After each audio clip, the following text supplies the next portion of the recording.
Ça, vous l'aurez reconnu, c'est les États-Unis. Et là-haut à droite, enfin au nord-est, c'est la Nouvelle-Angleterre. C'est là que se trouve la petite île de Nantucket, dans l'océan Atlantique. Comme c'est tout petit et qu'on est super sportif, la première chose qu'on a faite en débarquant, c'est de louer des vélos. On avait le choix entre un 4x4 ou un vélo, on a opté pour l'écologie, quitte à donner de nous-mêmes dans les passages difficiles.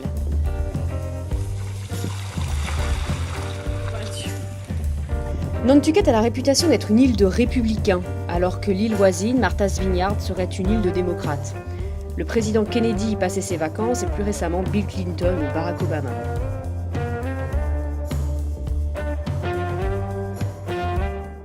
Sur Nantucket, il y a 3 phares et on est monté en haut du Sankaty, exceptionnellement ouvert en ce jour de fête des pères.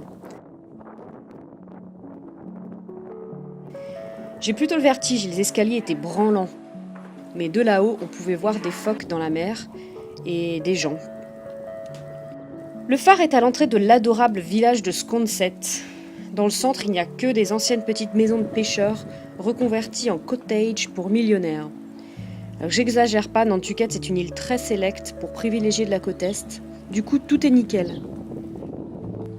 Enfin, tout est nickel, mais la promenade le long de la falaise est en train de s'écrouler à cause de l'érosion. Lentement, mais sûrement.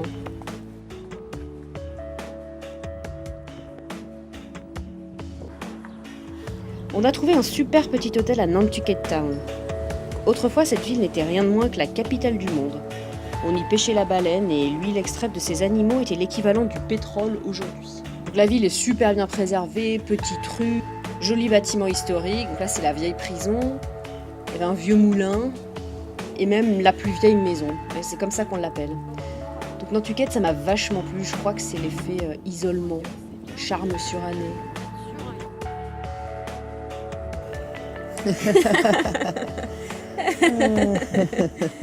C'est vraiment cool la vie.